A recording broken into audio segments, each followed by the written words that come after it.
Kita harus sadar bahwa Allah itu mengasihi kita, tidak pernah tinggalkan kita, tidak pernah biarkan kita, Dia selalu ada dengan kita. Amin, saudara. Jadi saya mengingatkan saudara, di dalam setiap apapun yang terjadi dalam hidup kita, belajar untuk mengucap syukur. Sekalipun yang dilihat mata itu itu sulit untuk dikonekkan dengan kebenaran firman, betul tidak? Mana ada mengerjakan firman Tuhan itu gampang, saudara. Even hal yang kecil, misalnya mengucap syukur dalam segala, itu tidak gampang. Tapi kita diharuskan, saudara ya. Tuhan kasih kita kebebasan untuk memilih. Tapi bukan berarti Dia lepas tangan. Ada Roh Kudus yang sudah diutus dan tinggal di dalam kita yang akan memampukan saudara dan saya menjadi pelaku firman. Ya, saudara. Amin. Itu Ribka tambah hari tambah ke belakang duduknya. Dari deretan kedua mundur 3. Sekarang di belakang. Ntar duduk di belakang sekali. Baik, saudara. Sudah? Ini Ben? Belum ya? Kita di dalam bulan Agustus kita masih, tema besar kita adalah Healing the Land, atau kita sebagai eklesia ini bertanggung jawab untuk pemulihan negeri, saudara. Ini yang saudara harus ingat baik-baik, dan saya akan terus mengingatkan kita, saudara ya. Karena di pundak kita ini, kenapa Bu? Oh, tadi tenggo yang begini ya. Saya kira Tante Ervin nggak ada uang ya? Atau maksudnya apa ini? Baik, saudara. Healing the Land sudah kita bicarakan sejak minggu 1, 2, 3, 4, bahkan masih ada 1 minggu lagi, itu minggu depan untuk kita berbicara tentang hal tersebut. Dan sekali lagi saya ingatkan bahwa tugas tanggung jawab kita sebagai eklesia itu Tuhan bebankan kepada kita ya. Kita masih ingat 1 Tawarik 7:14 ya kan? Dan umatku yang atas namanya disebut. Umatku, sekali lagi, umatku itu siapa? Kita. Atau saya lebih sukanya saudara menyebutnya, umatku itu siapa? Itu eklesia ya. Karena kalau bicara tentang eklesia, maka arti gereja itu lebih diruncingkan kepada satu sasaran. Seperti saya sudah ingatkan berkali-kali bahwa kata eklesia itu kata yang dipakai pada zaman Romawi dulu, di mana pemimpin kota atau katakanlah wali kota dalam menghadapi setiap problem yang terjadi di dalam kota tersebut, biasanya kalau ada masalah, ada pencurian kayak perampokan kayak atau hal-hal yang buruk terjadi, maka wali kota kirim undangan memanggil setiap orang yang ada dalam kota itu untuk datang dan berkumpul di alun-alun atau berkumpul di balai kota atau satu tempat di mana mereka bisa berkumpul bersama-sama dan ngapain? Cari solusi supaya hal buruk yang terjadi itu boleh terselesaikan. Dari situlah sebenarnya arti kata gereja, saudara. Jadi bukan sekedar tempat orang datang kumpul-kumpul, curhat-curhat, kesel-kesel di sini, dengan pendeta ngomong nggak senang dalam hati, terus cita-cita kesana kemari. Itu bukan gereja, saudara ya.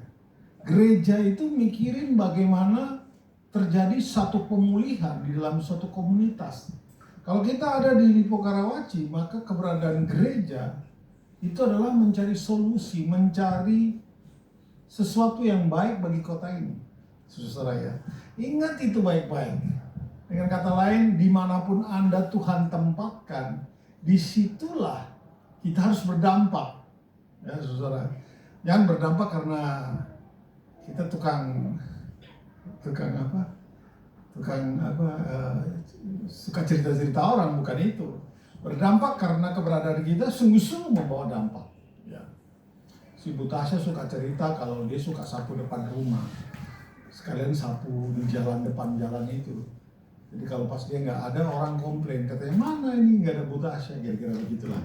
Artinya saya percaya saudara dan saya masing-masing punya hal yang bisa menjadi dampak buat orang lain.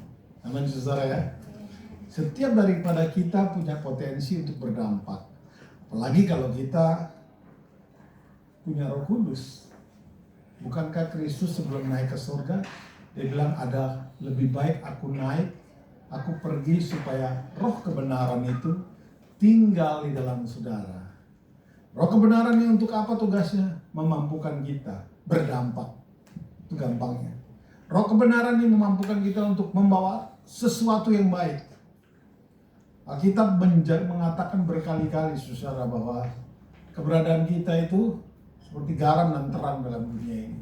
Membawa dampak saudara ya, membawa dampak.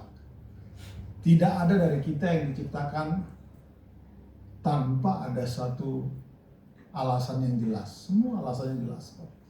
Baik, dan hari ini dari Rock Family kita punya judul adalah diberi tema hari ini ya, minggu ini adalah mempersiapkan generasi kerajaan bagi Indonesia.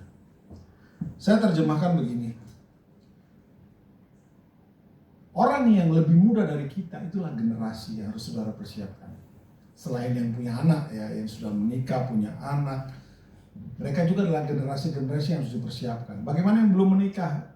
Orang yang di bawah umur kita, yang lebih muda dari kita, itu adalah generasi yang merupakan tanggung jawab kita untuk mempersiapkan mereka.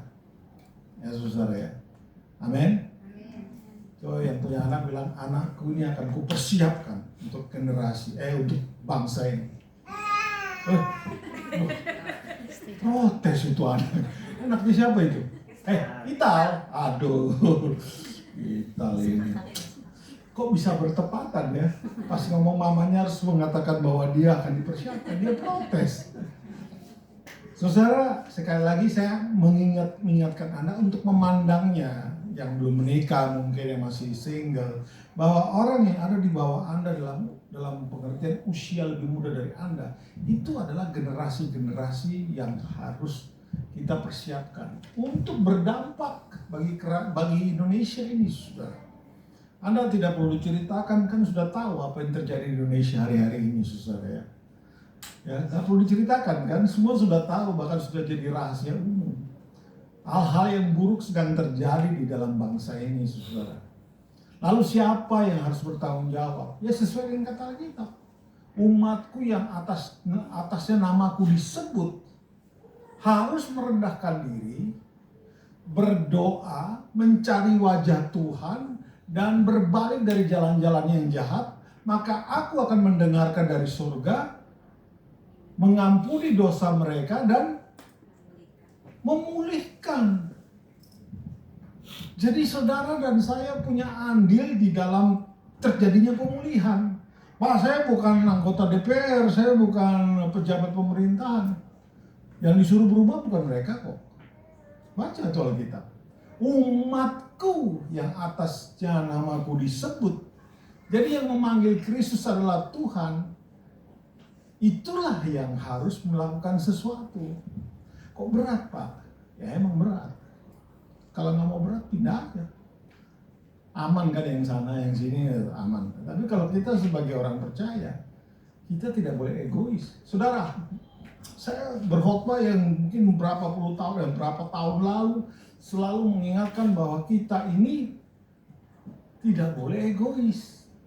Ya. Pencapaian-pencapaian apapun yang ada dalam hidup kita, kata Rasul Paulus, itu digunakan untuk menolong orang lain supaya mereka lebih mengenal Tuhan.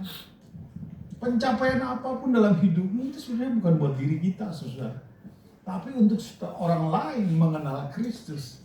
Dan kalau hari ini kita berbicara tentang healing the land, maka sebenarnya itu sedang berbicara arti yang luasnya, ya itu tadi, saudara dan saya itu tadi yang punya, yang berpotensi, yang punya Roh Kudus, yang punya kebenaran firman Tuhan, yang sudah dilayakkan oleh Kristus.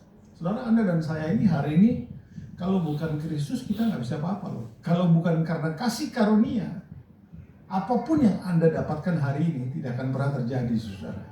Ya, kita di GBI ini memahami 3 hal, saudara. Yang pertama, kita itu mengalami yang namanya converse atau diubahkan. Ya, itu bukan hasil usaha saudara loh. Kita diubahkan ini karena kasih karunia Tuhan. Ya. Terus kemudian kita mengalami yang namanya pembenaran. Tidak ada daripada kita yang bisa membenarkan diri di hadapan Tuhan. Kita mengalami pembenaran. Sejahat apapun Anda, kalau Anda mau bertobat, mau mengakui Yesus sebagai Tuhan dan Raja dalam hidupmu, Anda mengalami pembenaran. Masih ingat kan tentang penjahat yang di samping Yesus itu? Ya kan? Yang satu kan ngutukin Yesus bahkan. Oh, kamu katanya, kalau kamu raja, ya tolong kami semua. Kira-kira begitu. Yang satu bilang, saya dapat lupa. Dia bilang, kita ini pantas dihukum mati karena kita jahat. Tapi dia tidak, dia orang baik, dia bukan orang penjahat seperti kita. Dan kemudian dia bilang, Guru, ingatlah kehendak-Ku. Apa kata Yesus? Hari ini juga kamu bersama denganku di Firdaus. Artinya begini loh saudara, tidak ada hal apapun yang saudara lakukan untuk bisa dapatkan keselamatan. Tidak ada hal apapun yang bisa saudara lakukan tanpa Kristus membenarkan kita. Anda mau membenarkan diri pakai cara apa? Kristus yang membenarkan kita. Itu status ya. Status kita tuh dibenarkan karena kasih karunia. Tapi aktivitas kita haruslah hidup benar. Kira-kira begitu ya. Masa sudah dibenarkan tapi tidak hidup dalam kebenaran. Pertama kita ini dibenarkan saudara. Dirubah dari rupa dosa menjadi tubuh kemuliaan, dikembalikan kembali. Anda dibenarkan. Dan kemudian apa saudara? Disucikan, dikuduskan. Ingat baik-baik. Saudara dan saya selama Anda hidup, Anda mengalami yang namanya dikudus. Proses dikuduskan. Dikudus yang tukang marah-marah, diproses Tuhan sampai marah-marahnya berkurang. Kira-kira gitu ya. Dikuduskan. Selama kita hidup, kita akan selalu dikikis. Ya saudara ya. Pohon yang masih hidup, kalau kita mengharapkan cabangnya menghasilkan buah, kan ada hal-hal yang dilakukan kan? Potong daun-daunnya atau cabang-cabang yang kepanjangan dipotong supaya buahnya tambah gede kan? Kalau pohon itu mati perlu nggak begitu? Perlu nggak ada cabang dipotong? Nggak perlu. Tapi karena kita ini masih hidup, akan terus mengalami proses supaya kita berbuah banyak, saudara. Supaya hidup kita nih semakin hari semakin serupa dengan Kristus. Kapan suci? Ella ngapain? Begini terus kenapa? Ella menari. Kapan kita disucikan? Ya selama kita hidup. Dan kita akan mengalami hal yang ketiga, yaitu dimuliakan. Kapan saudara dan saya dimuliakan? Pada saat waktunya Anda harus pulang ke surga. Disitulah pada saat kita di atas awan-awan, Tuhan ubahkan. Bacaan kitab ya saudara ya, supaya lebih jelas. Kenapa Pak Jerry protes ya Pak?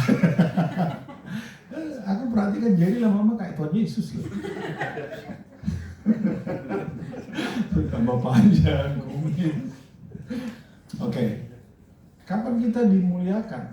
Fase ketiga dari kehidupan kita sebagai orang percaya dimuliakan. Kapan? Pada saat sangkakala berbunyi, semua orang yang kudus bangkit dan terangkat. Pada saat mereka naik di atas awan-awan, disitulah tubuh yang lama diubahkan dengan tubuh kemuliaan. Dimuliakan. 3 hal ini akan terjadi dalam hidup kita, saudara-saudara. Sekarang dicerewet ya anak ini. Tapi yang hari ini sedang saudara dan saya alami adalah disucikan. Disucikan. Pikiran-pikiran yang masih egois, Tuhan kikis pelan-pelan. Ya. Hati yang kurang mengasihi saudaramu, Tuhan kikis pelan-pelan. Tuhan akan kikis semua hal yang gak beres, saudara. Karena namanya sedang disucikan. Termasuk dalam hal ini, kita tidak egois dengan hanya memikirkan diri kita sendiri. Bangsa ini perlu Anda, saudara. Bukan cuma berdoa. Ada 4 hal yang kita sudah bahas berkali-kali kan. Merendahkan diri. Apalagi berdoa. Terus Mencari wajah Tuhan, jangan cari pertolongan. Sedikit-sedikit minta tolong, minta tolong, minta tolong. Boleh sekali-sekali, Tuhan, apa yang kau mau aku lakukan? Gitu dong. Tuhan, bangsa ini perlu engkau. Pakai aku. Ya, itu dong, jangan sedikit-sedikit, Tuhan, omset kurang nih. Aduh, sudah hampir akhir bulan, gak ada duit. Saudara datang ke Tuhan hanya minta-minta. Siapa yang suka minta-minta? Yang suka minta-minta siapa? Nah, udah tahu kan? Anak itu enggak minta-minta, saudara. Betul? Betul apa betul? Anak itu enggak minta-minta. Tapi begitu bapaknya lihat, ini anak piring kotor tanpa disuruh dicuci. Waduh. Sepatu berantakan, dari mana-mana pulang diberesin. Bangun tidur, tempat tidurnya dirapiin sendiri, ya kan? Apalagi sepatunya bapaknya disemir tanpa disuruh. Bapaknya langsung, waduh, ini perlu apa anakku ya? Kan begitu. Tapi kita ini mentalitasnya yang itu tadi tuh, apa tuh? Ya ngomong siapa tuh? Tidak ada larangan untuk meminta, saudara-saudara ya. Alkitab berkata, carilah maka engkau akan mendapatkan, ya. Ketoklah maka pintu akan dibukakan kepadamu. Kalau kita ini minta kepada Tuhan, tapi jangan jadikan kebiasaan. Minta melulu kerjanya. Ayo, lakukan sesuatu, senangkan Bapamu di surga. Ya, bagaimana caranya menyenangkan Bapa di surga? Membiarkan diri kita atau menjadikan diri kita menjadi berkat dimanapun kita berada. Komunitas kita ini perlu, saudara. Indonesia ini perlu kita, saudara. Setidaknya kita berdoa. Mungkin kita memang ya kayak begitu, tapi kita harus doakan mereka. Baik, saudara, mempersiapkan generasi kerajaan bagi Indonesia. Seperti tadi saya katakan tadi di awal bahwa mari kita memandang orang yang lebih muda daripada kita adalah generasi-generasi yang harus kita persiapkan. Kalau Anda sudah menikah dan punya anak, maka anak-anakmu itu adalah generasi-generasi berikutnya yang harus kita persiapkan. Persiapkan untuk apa? Menjadi eklesia, orang-orang yang bawa solusi. Jangan siapkan orang-orang jadi orang-orang yang membawa masalah. Mari kita persiapkan orang-orang untuk menjadi orang-orang yang membawa solusi. Tugas saya di sini adalah mempersiapkan kita semua termasuk saya untuk menjadi orang-orang yang membawa solusi. Jangan jadi troublemaker.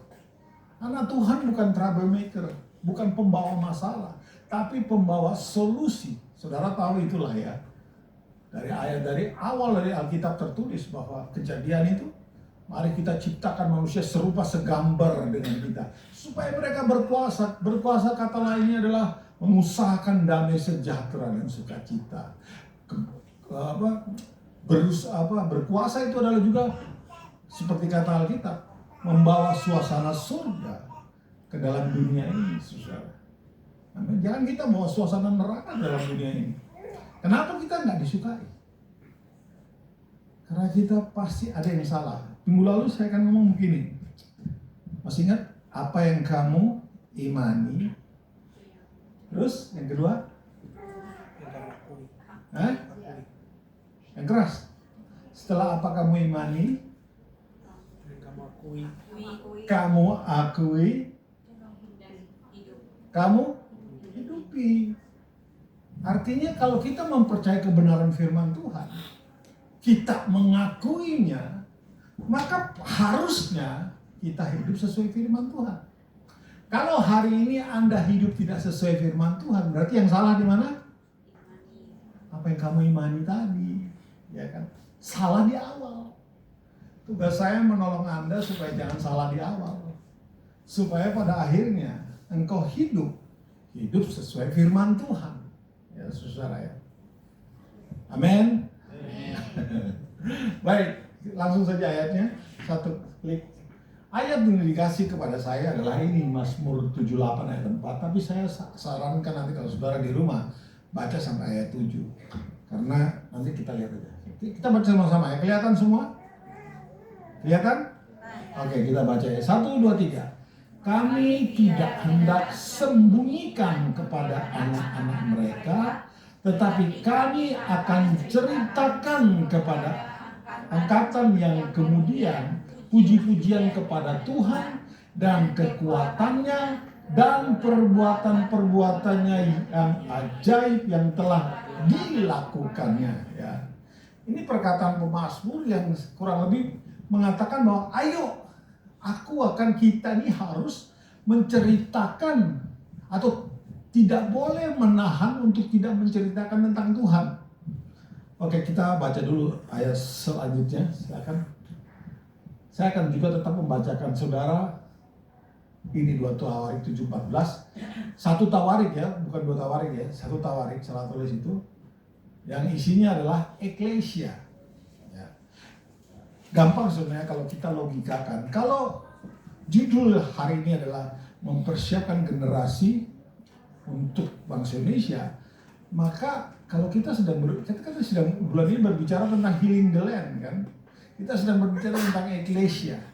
Maka salah satu tugas kita adalah membicarakan, mengingatkan, mengajarkan generasi-generasi atau orang-orang yang di bawah kita tentang eklesia ini. Artinya, kamu itu adalah orang yang membawa solusi. Itu harus diajarkan, saudara ya. Oke, next, dengan cepat saja. Saya nggak akan lama-lama, saudara. Hari ini paling 40 menit, paling lama 30-40. Tema dan arahan, nah ini saya kasih tahu saudara. Tema dan arahan minggu keempat adalah kita mempersiapkan generasi kerajaan bagi bangsa ini. Generasi kerajaan. Artinya orang-orang yang bermentalitas kerajaan surga ya. Next. Dengan cepat. Bagaimana cara mempersiapkan generasi? Ya nggak harus lewat firman Tuhan, saudara ya. Jangan coba-coba mempersiapkan generasi yang punya mentalitas kerajaan surga dengan cara-cara dunia. Dengan kita ketemu kata-kata mutiara di mana gitu, kita pakai itu untuk mempersiapkan generasi, nggak bisa, saudara. Kita harus kembali lewat firman Tuhan. Ada 3 hal. Langsung aja deh. Grace, berdasarkan Mazmur, mundur lagi. Bagaimana cara mempersiapkan generasi? Berdasarkan Mazmur 78 tadi ya. Ayo langsung saja. Yang pertama, tidak menyembunyikan hal-hal tentang Tuhan. Anda harus berbicara kepada orang-orang di bawah kita tentang Tuhan. Obrolan-obrolan kita daripada yang nggak ada gunanya, mendingan kita bicarakan tentang Tuhan untuk mengingatkan mereka. Anak-anak muda, anak-anak roki, anak-anak sekolah minggu, anak-anak remaja. BK itu kalau mau tidur, dibaca, dia suka minta dibacain cerita, dibaca, ada buku ya saudara. Isinya saya perhatikan memang isi tentang prinsip-prinsip kebenaran. Memang itu yang harus dikasih. Jangan mau tidur anak dikasih nonton YouTube atau dipinjemin handphone, nggak jelas nanti saudara. Saya dorong setiap daripada kita untuk ayo membiasakan diri mengenal Tuhan lebih lanjut. Dan setelah kita mengenal Dia, kita menceritakan kepada orang tanpa menyembunyikan satu apapun, saudara, tentang Tuhan itu. Kita harus, jadi dengan kata lain, saudara dan saya harus belajar. Kalau berdasarkan ayat 4 tadi, klik satu lagi. Yang kita ceritakan apa sih? Hal-hal yang tidak boleh kita sembunyikan apa sih? Ini kekuatannya, perbuatan-perbuatannya yang ajaib, menceritakan Taurat Tuhan di ayat 5 satu lagi, kurang satu ya. Nah, dan juga mengajarkan supaya generasi-generasi atau orang-orang di bawah kita ini menaruh kepercayaan kepada Tuhan. Saudara-saudara, kalau Anda tidak percaya kepada Tuhan atau Anda tidak mengimani Tuhan, mustahil engkau bisa hidup seperti Tuhan. Ya kan? Masih ingat kan apa yang kita imani, kita akui, kita hidupi. Ini proses. Tidak bisa Anda mau pura-pura kayak Tuhan tapi Anda tidak percaya firman Tuhan. Atau Anda tidak pernah isi hidupmu dengan kebenaran firman Tuhan. Tidak bisa Anda jadi orang yang pura-pura, nggak bisa, saudara. Pasti akan ketahuan. Ini hal pertama. Bicarakan kebenaran firman. Kasih tahu dia Allah yang seperti apa. Kasih tahu bahwa dia Allah yang mengasihi. Amin, saudara. Ingat, Allah itu kasih. Selain kita tidak membuang-buang waktu, kita ceritakan hal-hal yang tentang Tuhan. Dunia ini butuh kok, ya saudara ya. Dunia kan gelap kata Alkitab, 1 Yohanes 2:16 itu. Dunia ini gelap. Ya. Bagaimana supaya dunia yang gelap ini diterangi? Firman-Mu pelita bagi kakiku. Firman yang harus Anda komunikasikan kepada anak-anak mereka. Vela, siapa lagi? Kristal itu, siapa lagi? Orang harus tahu Allah itu Allah yang kudus. Orang harus tahu Allah itu Allah yang tidak pernah tidak mengampuni dosa kita. Orang harus tahu bahwa dia menerima dirimu apa adanya. Orang harus tahu bahwa Allah itu Allah yang penuh dengan kasih karunia, saudara. Ya, jadi ini hal-hal yang perlu Anda bicarakan kepada orang di bawah kita, generasi-generasi kita, adik-adik rohani kita, katakanlah demikian, atau sekumpulan-kumpulan orang lain. Ya, saudara ya, ini sesuai dengan apa yang ada di Mazmur 78. Beritakan kekuatannya. Tentu saja konteksnya pada saat itu ya. Mereka bicara, ya mereka ceritakan kepada anak-anak di bawah mereka pada zaman itu. Mereka pasti ceritakan, wih Allah kita Allah yang dahsyat, yang mengeluarkan orang Israel setelah ditindas oleh orang Mesir selama 400 tahun. Allah membelah laut merah itu bagi orang Israel. Itu hal-hal yang pasti diceritakan kepada mereka, saudara. Kalau hari ini apa yang kita ceritakan kepada mereka? Kurang lebih sama. Selain juga kasih tahu, kalau kamu masih hidup sampai hari ini, nah itu karena Tuhan. Kira-kira begitu ya.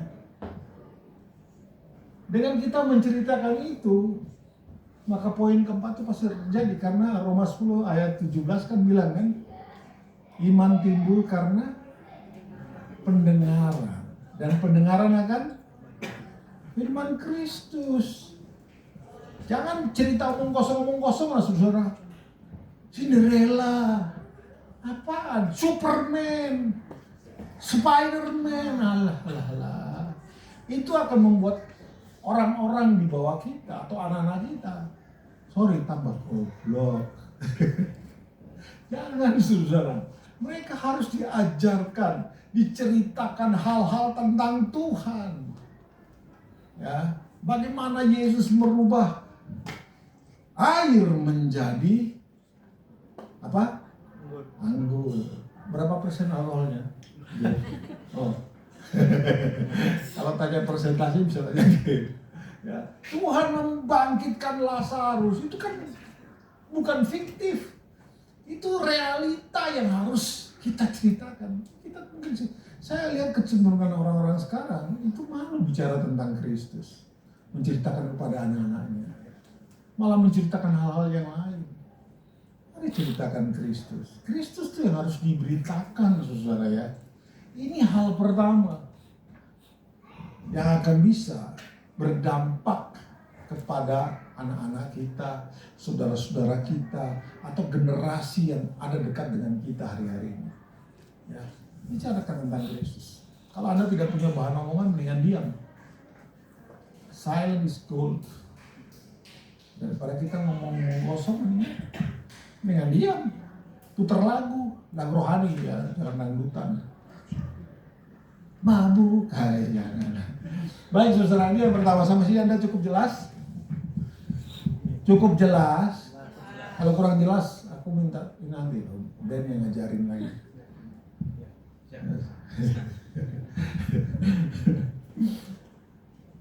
Minggu lalu BK, saya nggak emosi ya. Kalau saya lagi duduk di situ, kita sudah mulai praise and worship, mulai memuji, mulai lagu pertama. Saya noleh ke BK, ternyata dia lagi bukan duduk, dia berlutut sambil menghadap ke kursi, tahu ya, jadi Jadi tidak menghadap ke depan, sambil main puzzle. Langsung saya sita puzzle-nya, saya buang ke tempat sampah. Tapi saya lama-lama mikir, itu puzzle mahal, minta Ben ambil lagi ke tempat sampah. Dan saya benar-benar kesel sama mereka. Kamu datang gereja bukan untuk main. Orang tua dengar yang punya anak. Gereja itu bukan tempat mainan. Ya. Kita kan punya kecenderungan begini. Supaya anak ini diam kasih iPad. Dikasih handphone. Salah, saudara. Jangan dibiasakan. Yang mau menikah dengar baik-baik ini ya. Yang sudah menikah dan sedang menunggu momongan, itu yang di belakang itu. Nanti kalau sudah punya anak, dia nggak bisa diam di dalam gereja. Jangan disumpel mulutnya pakai iPad. Jangan, mendingan bawa taruh luar. Ngomongin, gereja bukan tempat untuk main. Itu artinya kita sedang tidak menyembunyikan hal-hal tentang Tuhan. Kenapa? Tuhan marah, saudara-saudara. Ada orang pernah ngomong ke saya begini, Pak, kenapa di perjanjian lama Tuhan tuh kejam sekali ya? Ngeri sekali, salah sedikit mati. Betul tidak? Orang Israel di padang gurun bikin masalah, tanah terbelah. Masuk orang-orang itu, saudara. Satu keluarga tanpa kenal belas kasihan. Menyebutkan nama Tuhan dengan sembarangan, dilempari batu sampai mati. Kok ngeri, Pak? Ayo, saudara, kejam ya kelihatannya ya. Saya mau tanya, saudara. Mana yang lebih berat? Aturan perjanjian lama atau perjanjian baru? Tapi jangan jawab, saya kasih cerita dulu nih. Di perjanjian lama, orang setelah melakukan sesuatu yang salah, baru dia dimatikan Tuhan. Tapi di perjanjian baru membenci saudaranya dianggap membunuh. Belum bikin apa-apa, baru cuma di sini sudah dianggap melakukan dosa. Mana yang berat? Yang baru lebih berat, saudara. Tapi bukan masalah berat atau tidak beratnya. Saya cuma Alkitab itu sudah mengajarkan bahwa di perjanjian lalu Allah menunjukkan bahwa Dia Allah yang tidak kompromi dengan dosa. Kita harus ajarkan orang-orang atau anak-anak kita bahwa Tuhan itu tidak kompromi dengan dosa. Tuhan tidak kompromi dengan dosa. Di perjanjian baru, oleh kasih karunia, upah dosa yang harusnya maut tadi digantikan. Kalau kita bertobat dan cari Tuhan. Amin, saudara. Tidak ada dosamu yang lebih berat daripada kasih karunia Tuhan. Tidak ada. Semua dosa sudah ditanggung di atas kayu salib. Jadi sadarlah bahwa oleh karena kasih karunia kita bisa hidup. Ini ceritakan orang-orang yang dekat dengan kita tentang Kristus. Ya tentunya kita perlu berhikmat kalau Anda berhadapan dengan orang-orang yang tidak seiman. Kita bisa berbicara sambil, saya lebih senang dengan bertindak ya. Action speak louder than words. Karena pada saat kita bertindak sesuai firman, orang itu lebih mudah terjamah daripada kita banyak ngomong. Next, yang kedua, silakan. Yang kedua adalah mengajarkan dan mengingatkan tujuan Allah menciptakan manusia. Ini hal yang harus diajarkan. Ya, kepada siapa? Anak-anakmu nanti atau generasi-generasi adik-adik di bawah kita. Harus ingatkan mereka. Kalau tidak diingatkan mereka, orang diingatkan saja masih bleset kok, apalagi tidak diingatkan, susah. Ya. Tentu saja di dalam mengajarkan, mengingatkan tujuan Allah menciptakan manusia, masuk ke bawahnya, itu tentang eklesia. Ingat ya, kalau saya bicara eklesia artinya sekumpulan orang-orang yang dipanggil dari dalam kegelapan untuk membawa dampak yang baik. Orang-orang yang membawa perubahan yang baik. Orang-orang yang punya solusi dalam hidup mereka bagi dunia ini. Karena itulah fungsi eklesia. Kalau Anda ada di satu tempat itu tambah rusak, berarti ada yang salah dengan apa yang kau imani. Ya, pastilah. harusnya kita membawa damai sejahtera, tapi kita jadi troublemaker. Hati-hati saudara ya. Kalau itu indikasi yang penting. Kalau sampai kita ada dalam satu area dan area itu kayaknya nggak nyaman ada dengan keberadaan kita, berarti ada yang salah dengan apa yang kita imani. Harus dirubah, harus bertobat di awal itu, supaya apa yang kau imani bisa dihidupi. Nah di sini ajarkan ini lagi. Tujuan Allah menciptakan kita itu bukan untuk melakukan hal yang sia-sia, tapi hal-hal yang mendatangkan kemuliaan Tuhan. Satu lagi itu. Nah, ini Matius 5:13 itu tentang menjadi garam dan terang. Ingatkan, ajarkan. Ya. Ingatkan, ajarkan kepada orang-orang yang kita rasa ini orang yang susah. Bukan yang kita rasa, tapi itulah tugas tanggung jawab kita untuk orang-orang yang dekat dengan kita. Siapapun itu, saudara. Ajarkan itu, saudara. Ini hal penting. Yang terakhir, ya cepat kan? Berapa menit sudah? Yes, sekarang jam berapa? Sudah 38 menit. Iya, cepat kan aku. Yang ketiga adalah ini yang saya paling suka sebenarnya. Kita sebagai orang tua atau orang-orang yang lebih dewasa memberi keteladanan hidup. Yang tadi saya katakan tentang action speak louder than words. Anda mau merubah suatu keadaan, berubahlah dulu. Ya, jangan tuding orang ini tapi 3 jari lagi nih balik menuding dirimu sendiri. Jadi kalau nuding orang tuh begini, ya, Hai Hitler. Ya saudara ya, jangan suka nuding-nuding begini. Taruh tanganmu di dalam saku supaya tidak dipakai untuk menuding orang. Ya saudara ya, jadi teladan. Rasul Paulus menasihati Timotius di dalam 1 Timotius ya. Ya, 1 Timotius 4 ya, ayat 12 mengatakan, jangan seorang pun menganggap engkau rendah karena muda, tapi jadilah teladan. Jadi teladan. Teladan itu saya lupa bahasa Yunani ya kan, kalau diterjemahkan itu manekin. Tahu manekin ya? Yang biasa ada di toko-toko pakaian. Kenapa? Coba saya tanya saudara. Kenapa harus ada manekin di depan toko pakaian? Contoh kan? Dengan tujuan supaya orang yang melihat manekin itu dipakai pakaian, dia bilang, wah ini keren banget ya, jatuh-jatuhnya kok kayak badan saya.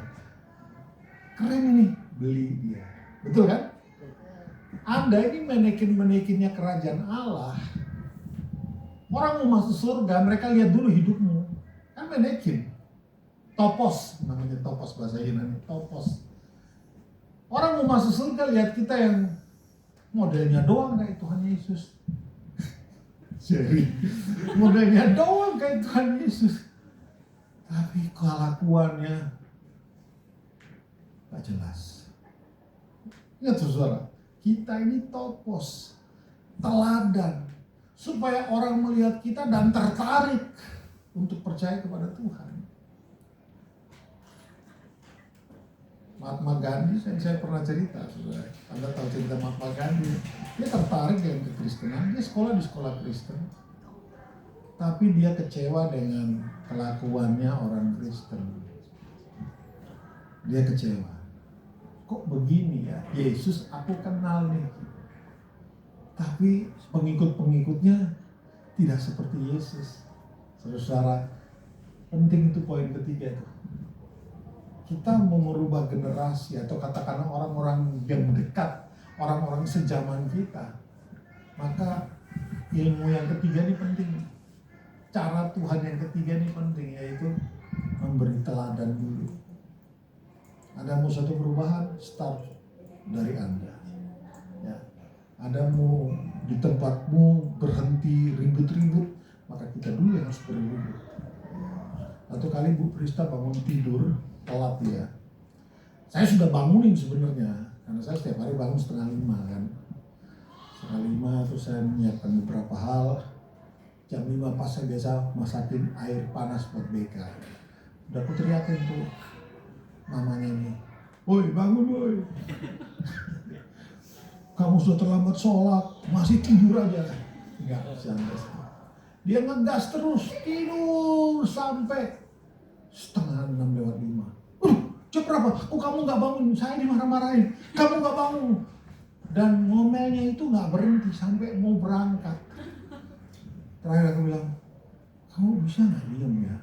Kalau aku sakit, kamu yang terlambat, kamu yang marah. Sampai malah saya pusing. Ini wanita ini memang. Tapi ya saya ingat lagi bahwa wanita tuh punya berapa ribu kata sehari kan? 1.000 mas sedikit. Kurang Ren. 50.000 kata dalam sehari. Itu harus keluar dari perbendaharaan hatinya.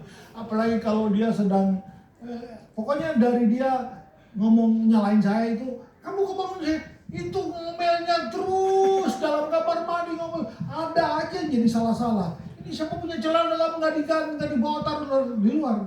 Celananya Ben itu.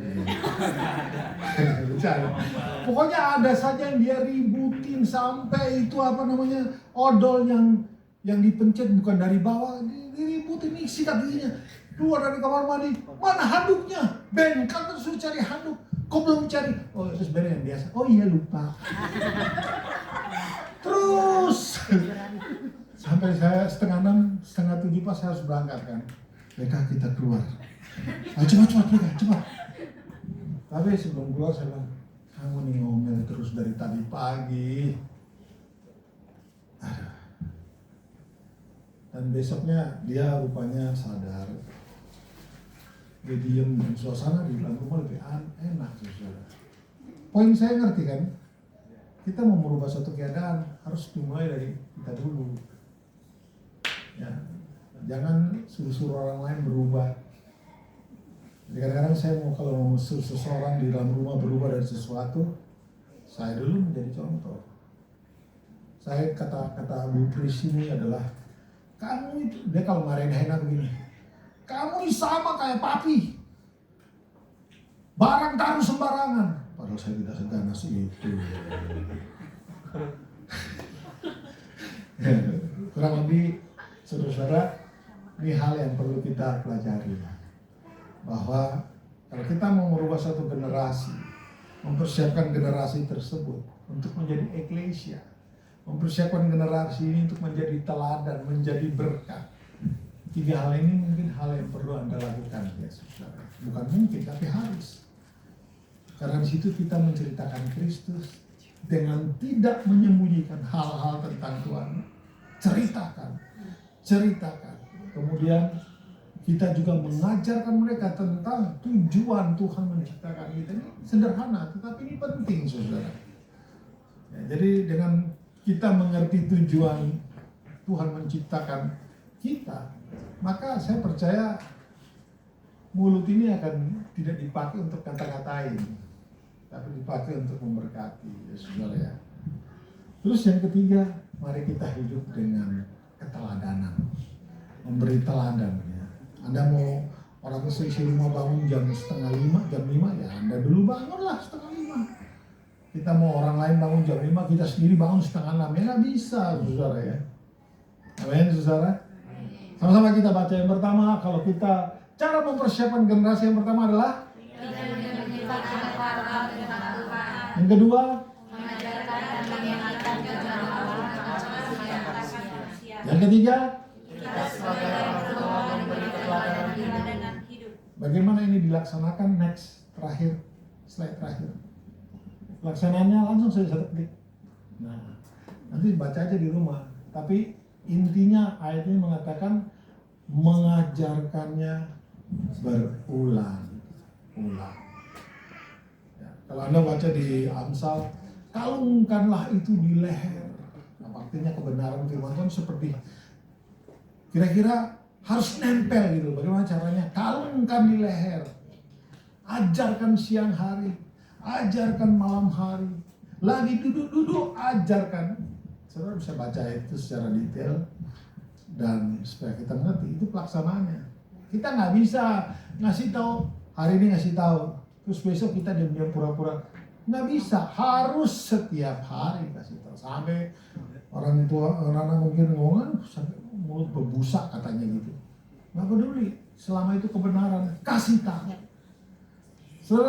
Saya ambil analogi yang gampang ya. Kita kalau paku tembok, sekali paku langsung atau selesai atau berulang kali dipaku? Paku berulang kali supaya itu paku masuk. Sama kebenaran firman itu harus berulang-ulang kali. Termasuk untuk diri kita. Hai Doni, kamu harus penuh dengan kasih. Kasih itu sabar. Marahin dirimu sendiri. Jadilah sabar. Itu yang keseringan saya lakukan kamar mandi. Mengingatkan diri. Itu harus. Ingat, pertobatan itu adalah merubah pola pikir.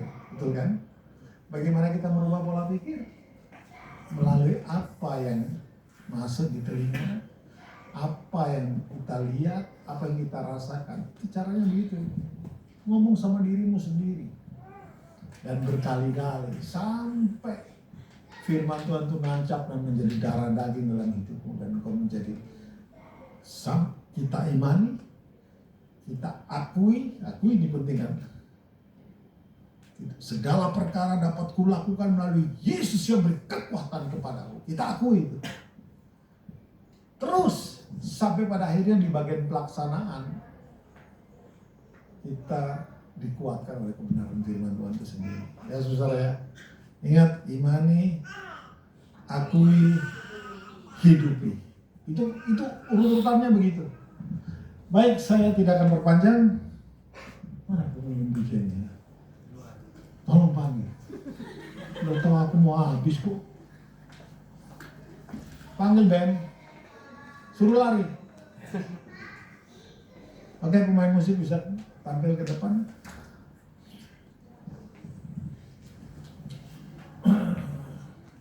Mari kita berdoa sebelum pemimpin pujiannya datang. Bapak, terima kasih untuk kebenaran firman Tuhan. Kami percaya Roh Kudus akan menolong kami semua sehingga kami boleh menjadi pelaku firman. Keberadaan kami boleh menjadi berkat untuk orang lain, Tuhan. Dan hidup kami terus menjadi sama seperti Kristus yang melakukan kehendak Bapa dan menyelesaikannya. Mampukan setiap daripada anak-anak-Mu yang hadir malam hari ini, Tuhan, beri kekuatan dalam menghadapi dunia ini, dalam segala permasalahan, tekanan-tekanan hidup yang ada, apapun itu Bapa. Mampukan mereka, beri kekuatan kepada mereka. Roh Kudus tolong setiap daripada jemaat Tuhan, sehingga mereka boleh tampil sebagai orang-orang yang sungguh-sungguh menjadi berkat. Eklesia yang sungguh-sungguh berdampak bagi bangsa ini. Terima kasih Bapak, kami mengucap syukur untuk setiap kebenaran firman Tuhan yang kami dengar. Dalam nama Yesus. Amin.